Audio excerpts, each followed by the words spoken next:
La neuropsicología es el estudio de los efectos psicológicos del daño cerebral en pacientes humanos. El primer documento escrito en el que aparece nombrado el órgano del cerebro fue el papiro quirúrgico de Edwin Smith, así llamado en honor a su descubridor. Corresponde a un papiro egipcio de aproximadamente el año 1700 antes de la era cristiana, el que a su vez probablemente se basa en un texto del 3000 a.C. Parece que los antiguos egipcios no concedían ninguna importancia al cerebro, ya que al preparar las momias extraían por la nariz y lo desechaban, mientras que conservaban otros órganos internos que debían acompañar a su dueño en la otra vida. Las funciones psicológicas no siempre se relacionaron con el cerebro. Durante algún tiempo perduró la idea de que el cerebro no era un órgano que tuviera participación dentro de las funciones mentales y, más bien, la correlación se establecía con otros órganos distintos. Las primeras tentativas para localizar los procesos mentales en estructuras corporales se remontan en el siglo V, cuando Hipócrates de Cos y Alcmeón de Crotona situaron los sentimientos en el corazón y la actividad intelectual en el cerebro. Platón también sostenía que la actividad racional se situaba en el cerebro, dentro de su concepción del alma tripartita. Frente a esta creencia denominada hipótesis cerebral, otros filósofos clásicos discreparon de esta creencia, ya que Aristóteles y Empédocles, entre otros, situaron los procesos intelectivos en el corazón, lo que entendemos por hipótesis cardíaca. Creían que un órgano tan inmóvil, grasiento y escaso de sangre era prácticamente inútil. Varios siglos después, Galeno se convierte en una referencia clave durante largo tiempo. Su teoría ventricular fue asumida por médicos y filósofos durante 15 siglos. Tanto la tradición medieval y renacentista como la medicina árabe y el cristianismo aceptaron el hecho de que la actividad mental se localizaba en el líquido cefalorraquídeo.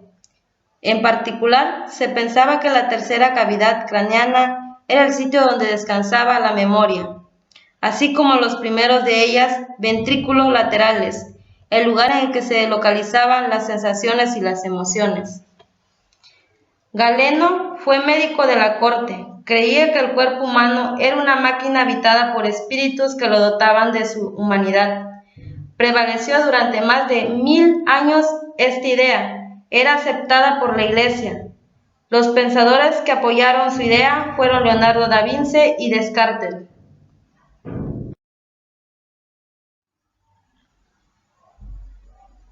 El fin de los espíritus animales llegó gracias a una gran cantidad de factores sociales y científicos. Entre ellos destacan los siguientes.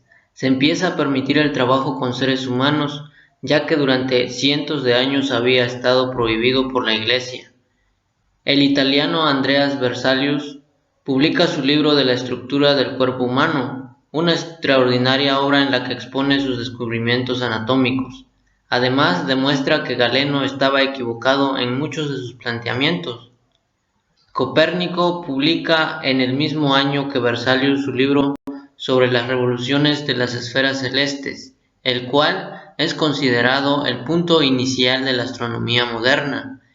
En él revela que la Tierra no es el centro del universo. Thomas Willis complementa los aportes de Berzelius con sus estudios detallados de la anatomía cerebral.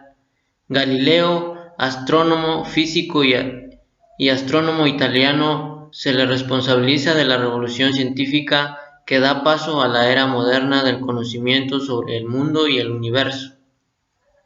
Durante el siglo XVII, el largo reinado de los espíritus animales comenzó a tambalearse y en unas décadas cayó definitivamente. Esto sencillamente porque las observaciones modernas no coincidían con las afirmaciones de Galeno, que se mantuvieron por más de 1500 años.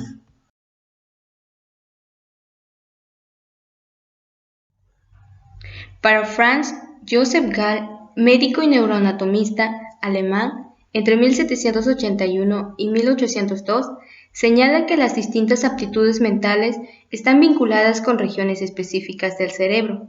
Gall hizo dos aportes conceptuales perdurables a la ciencia de la mente. El primero sostuvo que todos los procesos mentales son biológicas y provienen del cerebro. En segundo lugar, propuso la teoría de que el córtex tiene muchas regiones diferenciadas, cada una de las cuales gobierna funciones mentales científicas. Partiendo de sus observaciones, Franz Joseph Gall asignó las distintas funciones mentales a regiones específicas del cerebro. Más tarde, elaboró todo un sistema, la frenología, que vinculaba la personalidad con las protuberancias del cráneo.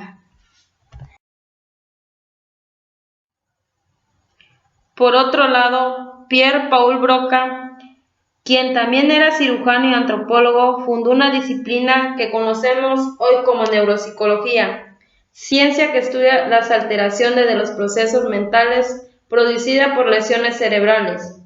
En 1861 describió el caso de un zapatero de París de 51 años, llamado Le Bon, que 20 años antes había sufrido un derrame cerebral, como consecuencia del cual perdió la capacidad de hablar con fluidez, aunque sus gestos y ademanes indicaban que comprendía muy bien lo que decía. Broca descubrió que la lesión en el lóbulo frontal del hemisferio cerebral izquierdo impide hablar al paciente.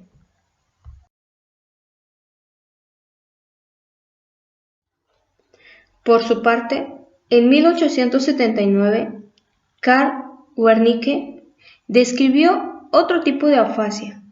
No se trata en este caso de ningún impedimento para hablar, sino de la imposibilidad de comprender el lenguaje hablado o escrito.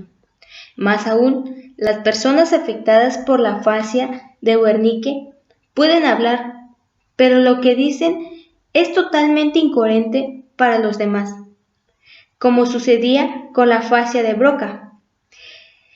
Esta es causada por una lesión en el hemisferio izquierdo, pero en este caso se trata de una lesión en la parte posterior del cerebro, que hoy lleva el nombre de área de Wernicke. A partir de los trabajos de Broca y de los propios, Wernicke formuló una teoría de cómo son las conexiones cerebrales que intervienen en el lenguaje. Aún es más simple que las teorías actuales al respecto. Esa formulación concuerda con lo que se sabe hoy sobre el cerebro. El primer principio postulado por Wernicke afirma que cualquier comportamiento complejo no es producto de una única región cerebral, sino de varias regiones interconectadas y especializadas. Wernicke descubrió que una lesión en la zona posterior del hemisferio cerebral izquierdo impide al paciente comprender el lenguaje. Con esto terminamos de describir la historia de la ciencia de la neuropsicología, ya que hoy en la actualidad se siguen haciendo varias investigaciones para dar explicación de los comportamientos que se presentan después de tener daños cerebrales.